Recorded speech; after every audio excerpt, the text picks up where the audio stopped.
Welcome, ladies and gents. Chris Andre here. Let's talk boxing. By now, you guys are aware that on this channel, we don't just deal with the in-ring aspects of the sport. We like to intellectually analyze and observe. We have engaged with philosophy and psychology, mythology and science. And one of the most compelling characters to me in the sport of boxing is actually Anthony Joshua. This is a fighter who got into the sport quite late, had an awful lot of success in his amateur career, then gets put into the limelight, has a lot of pressure thrust onto his shoulders, and it all comes unstuck when he faces Andy Ruiz Jr. And he's stopped in dramatic fashion. And in my opinion, he goes through something that is akin to post-traumatic stress disorder, PTSD. And he has some demons that he then needs to overcome. And for a while now, I've been saying I really like the signs that I'm seeing with Anthony Joshua mentally. I feel as though for the last few months, he's been closer than he's ever been to being the best version of who he can be. To me, it looks like he's got that eye of the tiger back. Well, when he came up against Otto Wallin a few days ago, he looked very, very impressive indeed. Now, I know there's a crowd out there that say, but Wallin looked terrible. He looked out of shape. It's true that Wallin did not look great, but let me give you an analogy from another sport. Let's say you've got Novak Djokovic and he's playing a tennis player who's ranked about 20th in the world. And I know Wallin had a high ranking, but that's because he actually had the guts to take on some other B-status contenders that were highly ranked. In reality, I don't actually think he's that high if we're talking about ability. I do think he's probably around the 20th mark in the world. So let's say that tennis player has a terrible game. Unforced errors, he's hitting a poor first serve percentage and so on and so forth. But Djokovic batters him 6-0, 6-1. It's still possible for Djokovic to have looked really impressive, even if the guy on the other side of the net did not. And that's how I sort of see Anthony Joshua's performance against Otto Wallin. To me, he looked great. Now, for those that are really impressed with Joshua's showing, they are pointing towards Ben Davidson, and they're saying the link up with Ben is already reaping great dividends. Well, Anthony Joshua himself has been very praising of Ben Davidson. He says he's a scholar of the game. He knows what I'm trying to do, and he knows how to get it out of me. He switched a light bulb on in me. Having said that, there are a few voices that are showing signs of concern. One of them is Hatman. Obviously, Hatman's a fantastic analyst, and he's put up a really interesting video. He has always rated Ben Davidson, as have I. But Hatman feels that perhaps there could be a conflict of interest. He's not saying there definitely is, but he raises the question. Because Ben has been close friends with Tyson Fury. And when he was asked at the most recent press conference about a fight between AJ and Fury, he wasn't exactly forthcoming about wanting to train AJ to beat Tyson. In addition, Hatman points out to a quote that Ben Davidson made when he was training Fury, when he was friends with Fury, whereby he said that Fury does everything better than Anthony Joshua. And Hatman explains that that's patently not true. And if he's pushing that narrative and he's essentially in love with Tyson Fury, how can he possibly guide another guy like Anthony Joshua to face Fury? If he doesn't even believe in his charge, how is he going to enable him to be able to overcome Tyson Fury? And so this raises a couple of questions. Who is the real Ben Davidson? And what is going on with him representing Anthony Joshua and training AJ if he is actually friends with Tyson Fury? Is Ben a Fury mole in the AJ camp? Or is he simply a consummate professional? There have been different people that have given those two arguments. Well, with my contribution to this debate, I want to add a third point that I haven't seen anybody else add. And that is that perhaps Ben Davidson is a little bit like a woman scorned, so to speak. And he could actually be seeking revenge. Hear me out. First and foremost, before we get to that, let's deal with the first possibility. And that is that Ben Davidson is treacherous. He is a devil in disguise, as some people are afraid. Kind of like that Elvis Presley song. You don't know what I'm talking about. You look like an angel, look like an angel, walk like an angel, walk like an angel, talk like an angel, but I got wise. You're the devil in disguise, oh yes you are, devil in disguise. God, Elvis lad. Might have to listen to a bit of Elvis later on now. I've got myself in the mood. But I digress. The point is, Ben Davidson was very, very close to Tyson Fury. And if that is a friendship that has persisted, even though they've parted from a professional perspective.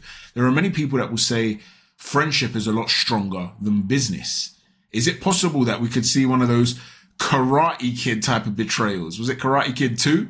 Where Silva from the Cobra Kai dojo was training Daniel LaRusso, but really he was setting him up. He was teaching him to sweep the leg. And then when he was about to fight the Cobra Kai kid, he was expecting the sweep of the leg and he took advantage of it. Is that what we're talking about here?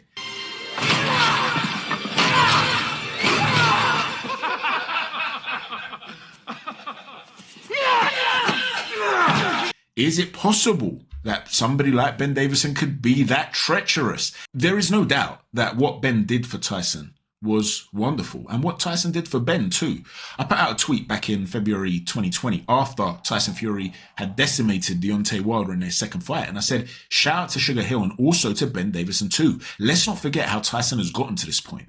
Ben's world-class training and analysis and friendship played a huge role too. This is a victory for all that helped build and rebuild Tyson Fury. And I'm not going to lie, that closeness did mean that I was surprised when Anthony Joshua was reported to have been training with Ben Davidson, but I didn't take it from the perspective of treachery. I didn't look at it and think, oh, Ben Davidson's going to do this or anything like that. I looked at it more from the perspective of Anthony Joshua and his psyche. We know that he's a very analytical guy. So I put out a tweet back in October of this year, and I said it's an interesting move for Anthony Joshua to go with Ben Davidson. If you're AJ, do you think I can get inside knowledge on Tyson Fury? Or are you worried that Tyson Fury gets inside knowledge on you? So I did pose this as a question. And so to see other very intelligent analysts like Hatman start to question this suggests that perhaps, you never know, there might be something in it. And the second possibility is simply that Ben Davidson is a consummate professional. Yes, he worked with Tyson Fury. They had a relationship that was perhaps finite. You know, they're cool, they'll talk to each other, but there was a limit to it. We were friends in camp. He's now moved on and he's an old work colleague. Now, I'm more than happy to be working with Anthony Joshua, who I really like, who's very respectful, who has himself been very complimentary to me. Maybe I'm going to build an even closer relationship with Anthony Joshua. And as for the comments Hatman takes exception to, well, Ben Davidson might say, hold on a sec, Hatman, you're right. I do think that Tyson Fury is better than Anthony Joshua in every regard. But there is a flip side to that coin. Because when I tell AJ, now you're ready. Now you're better than Tyson Fury. He's actually going to believe me. And that plays a role too. We're just toying with ideas here, right? I'm not saying I believe in any of those things. Because if you want my genuine opinion, I think that Ben Davidson, who is a terrific trainer, and I've felt this from the beginning, I think there might be a little bit of narcissism to him, a little bit of arrogance. We've heard him in the past talk about how other trainers just don't work hard enough in the UK like he does and stuff like that. He feels like he's taking things to the next level. And I share a similar philosophy with Ben Davidson. I believe in film study. I've spoken very highly about Ben and Lee Wiley. I think they've got a terrific team out there. So my philosophical approach to the sport, as you can tell from the film studies we do on this channel, is similar to Ben's. So I'm not mugging him off by saying this, but there is an element of arrogance there. A little bit of narcissism, I think. And he might, like a woman scorned, think to himself deep down, how dare Tyson Fury leave me for Sugar Hill? Let's not forget, after Tyson Fury beat Deontay Wilder in that second fight, did he start shouting out Ben Davidson? No. What he said is, and I quote, I need to thank my trainer, as in Sugar Hill. Without this man, I wouldn't have knocked him out. In rounds 9, 10 and 11, he was going, get this guy out of there, stop messing around. The big dogs pull it out late on. I want to say thank you to my Lord and Savior, Jesus Christ. I give him the glory and he gives me the victory. So he has, of course, spoken about God, his faith and his new trainer. There was no room there for Ben Davidson. And this phenomenon, this psychological state of saying, you know what, you think you found someone better than me. You've sacked me to think that you've got an upgrade. I'll show you. That phenomenon is not limited to boxing. We also see it in other sports. The football fans out there, soccer for our American friends. Over the course of the weekend, Chris Wood, a former striker of Newcastle United, scored a hat-trick, 3 goals against Newcastle for his new club, Nottingham Forest. Now, if you look at the statistics of Chris Wood, he had scored 4 goals in the previous 16 appearances for Nottingham Forest. He scored 3 on this day in one game. For Newcastle United, in the 2 years that he'd been there, he'd scored a total of 4 goals. So to score 3 in one game against his old club, don't tell me there wasn't a spring in his step. And there usually is when it comes to football players going back to play against their old teams. Why do you think that is? Isn't it that little bit of impetus, that extra motivation to say, I'm going to show my old employers they never should have got rid of me? This is what you're missing. You want to prove the doubters wrong. After all, to become an elite level athlete, isn't that what drives you? Or in Ben Davidson's case, perhaps an elite level trainer is thinking to himself, how dare Tyson Fury think that Sugar Hill is superior to me? Let me know what you think, ladies and gents. Who is Ben Davidson? Do you share Hatman's concerns? Do you share my concerns that maybe it's nothing to do with Ben being a bad guy at all? I don't believe that, in fact. I think that would be a very treacherous thing to do. And without evidence, I can't really jump to that conclusion. But there are people out there that are treacherous, right? And I don't know Ben Davidson. For me, I'm more concerned about Anthony Joshua and his doubts if they was to fight against Tyson Fury. Would he start to overanalyze? Or do you just think Ben Davidson is a consummate professional and it's a professional relationship he had with Fury, nothing more, and it's a professional relationship he has with Anthony Joshua, nothing more? Or do you agree with my position that I believe there could be a level of narcissism there that will drive Ben to want AJ to beat Fury so he could send a message and say, you never should have left me. I'm the best trainer in the world. And now I've proved it. Let me know what you think, ladies and gents, about everything we've covered here today.